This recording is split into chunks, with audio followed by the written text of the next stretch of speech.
2024కి India population 140 కోట్లు దాటేసింది. అందులో 48% మహిళలే ఉన్నారు. అంటే దగ్గరగా half of the Indian population ఆడాలే. ఇప్పుడు డిఫరెంట్ పర్స్పెక్టివ్స్లో ఉమెన్ని ఎలా చూస్తారో చూద్దాం. ఒక ఎకనామిస్ట్ ఉమెన్ని హ్యూమన్ రిసోర్స్గా, వర్క్ ఫోర్స్గా చూస్తాడు. ఒక పొలిటీషియన్ ఉమెన్ని ఓట్ బ్యాంక్గా చూస్తాడు. ఒక కామన్ మ్యాన్ ఉమెన్ని తన హౌస్కి గార్డియన్గా అండ్ వాళ్ళ వంశాన్ని అభివృద్ధి చేసే ఒక అవకాశంగా చూస్తాడు. ఇక్కడ ఎవరేమనుకున్నా పొలిటీషియన్ ఏమనుకుంటాడు అనేది ఇంపార్టెంట్. ఒక పొలిటీషియన్కి ఆడవాళ్ళు అనేవాళ్ళు ఓట్ బ్యాంక్. దాన్ని సెక్యూర్ చేసుకోవడానికి ఇప్పుడు ఈ పొలిటీషియన్స్ ఏం చేస్తున్నారో చూద్దాం. మన ఇండియన్ పొలిటీషియన్స్ ఇలాంటి కండిషన్స్లో చాలా మంచిగా ఆలోచించి 2 ఆస్పెక్ట్స్ని కన్సిడరేషన్లోకి తీసుకున్నారు. First vote bank security, 2 women empowerment.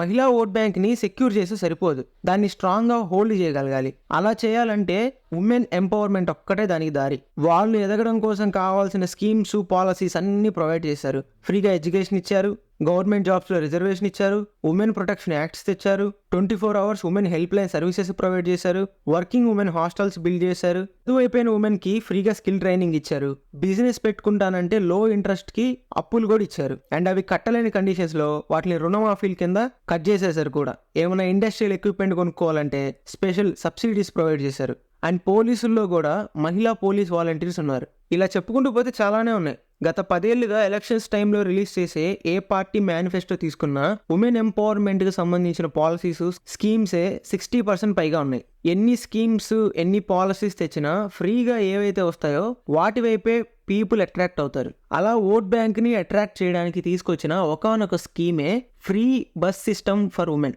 ఈ స్కీమ్ చాలా కాంప్లెక్స్ అండ్ ఎకనామికల్లీ రెవల్యూషన్ తెచ్చే స్కీమ్.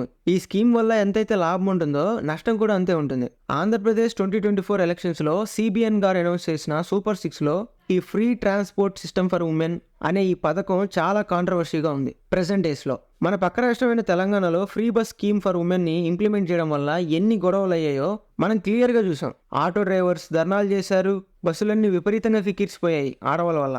ఏకంగా మెట్రో డిమాండ్ తగ్గిపోయి మెట్రో ట్రాన్స్పోర్ట్ సిస్టమ్ మొత్తాన్ని అమ్మకానికి పెట్టేశారు. ఆడవాళ్ళ సీట్ల కోసం జుట్లు పట్టుకొని కొట్టుకునేదాకా వెళ్ళాయి ఈ గొడవలు. ఈ ఫ్రీ బస్ స్కీమ్ ప్రొవైడ్ చేస్తుంది తెలంగాణ స్టేట్ ఒక్కటే కాదు, ఇంకా కొన్ని స్టేట్స్ ఈ స్కీమ్ని ఇంప్లిమెంట్ చేస్తున్నాయి. కొన్ని రోజుల్లో మన ఆంధ్రప్రదేశ్ కూడా ఈ స్కీమ్ని ఇంప్లిమెంట్ చేయాలని చూస్తుంది. ఇప్పుడు మనం ఏ స్టేట్స్లో ఈ పాలసీని ఇంప్లిమెంట్ చేశారు, అక్కడ ఎలాంటి ప్రాబ్లమ్స్ వచ్చాయి, అసలు ఫ్రీ బస్ అవసరమా, ఆంధ్రప్రదేశ్లో ఇంప్లిమెంట్ చేయాలంటే ఎలాంటి జాగ్రత్తలు తీసుకోవాలి, ఇలాంటివన్నీ చూద్దాం.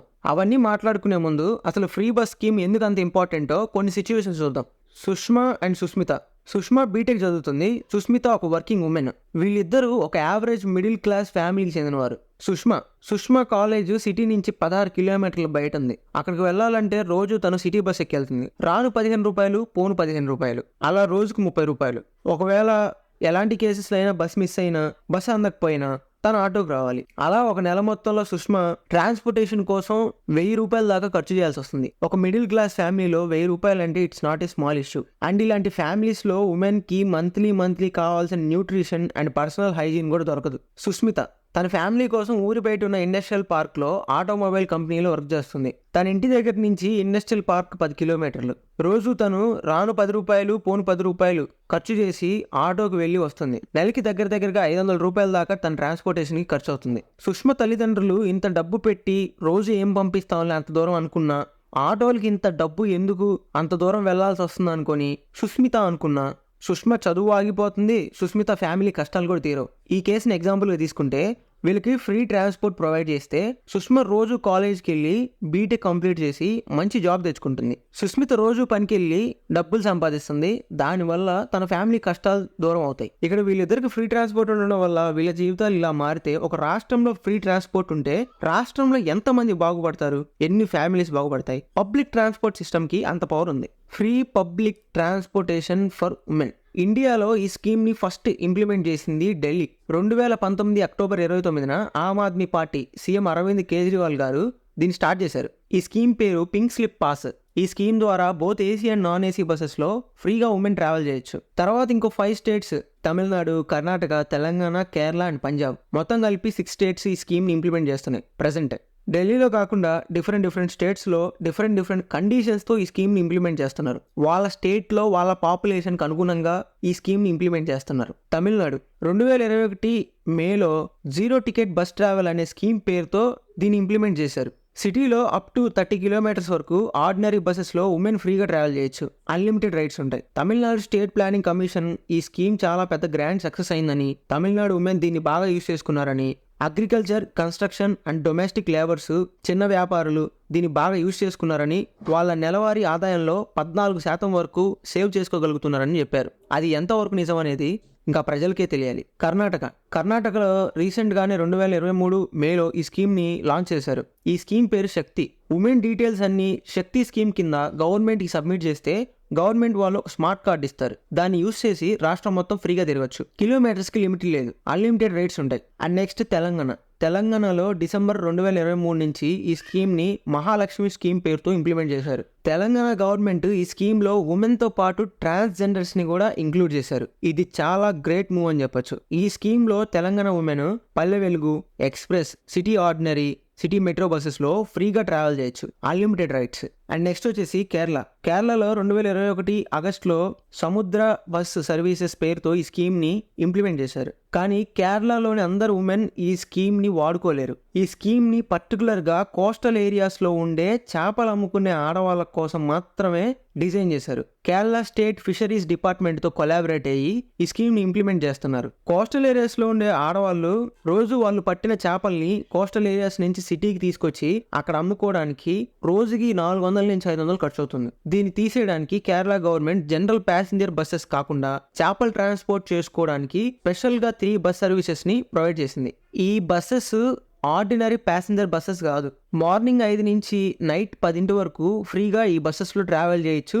అండ్ చేపలను కూడా వాళ్ళు కోస్టల్ రీజియన్స్ నుంచి సిటీలోకి ట్రాన్స్పోర్ట్ చేసుకోవచ్చు. ఆ తర్వాత నవంబర్ 2023 నుంచి కేరళ గవర్నమెంట్ లో ఇన్కమ్ ఉన్న ఫ్యామిలీస్లోని స్టూడెంట్స్కి ఫ్రీగా ట్రాన్స్పోర్ట్ ప్రొవైడ్ చేయడం మొదలుపెట్టింది. నెక్స్ట్ వచ్చేసి పంజాబ్లో 2021 ఏప్రిల్ నుంచి free bus travel for women in Punjab పేరుతో స్కీమ్ని ఇంప్లిమెంట్ చేశారు. ఈ స్కీమ్ ప్రకారం పంజాబ్ ఉమెన్ నాన్ లగ్జరీ బస్సెస్లో స్టేట్ అంతా ట్రావెల్ చేయొచ్చు, అన్లిమిటెడ్ రైడ్స్ ఉంటాయి. సో ఇలా డిఫరెంట్ స్టేట్స్లో డిఫరెంట్ కండిషన్స్తో ఈ స్కీమ్ని ఇంప్లిమెంట్ చేస్తున్నారు. ఇలాంటి స్కీమ్స్ ఇంప్లిమెంట్ చేసేటప్పుడు వీటి వల్ల వచ్చే లాభాల కంటే నష్టాల గురించి మనం ఎక్కువ మాట్లాడుకోవాలి. జనరల్గా గవర్నమెంట్ ఎప్పుడైనా అనేది ఏంటంటే మనం చేసే పని వల్ల 100లో ఒక్కరు బాగుపడినా చాలు అనుకుంటారు. కానీ ఇలాంటి డబ్బుతో కూడుకున్న వ్యవహారాల్లో ఇలాంటి వైఖరి అనేది గవర్నమెంట్కి పనికిరాదు. ఒక ఎగ్జాంపుల్ తీసుకుంటే ₹2 కిలో బియ్యం ఇస్తారు కానీ ₹2 ఎరువులు కానీ విత్తనాలు కానీ ఇవ్వరు. అండ్ ఆల్సో ఎవరైతే ₹2 కిలో బియ్యం తీసుకుంటారో వాళ్ళ ఇంట్లో ఆ బియ్యాన్ని వండుకొని తింటున్నారా లేదా, వాళ్ళు ఏం చేస్తారని కూడా ఆలోచించరు. ఒక స్కీమ్ని ఇంప్లిమెంట్ చేయడం ద్వారా అట్లీస్ట్ ఒక 50% అన్న బెనిఫిట్ పొందలేకపోతే ఆ స్కీమ్ ఇంప్లిమెంట్ చేసి కూడా వేస్టే. Working women, agriculture, construction labour, students వీళ్ళకి ఈ స్కీమ్ చాలా బెనిఫిట్. కానీ మరి వెహికల్స్ ఊరికే నడవు. డైలీ పెట్రోల్ కావాలి, టైం టు టైం మెయింటెనెన్స్ కావాలి. వాటికి కావాల్సిన నిధులు అనేవి ఎక్కడి నుంచి సేకరిస్తారు?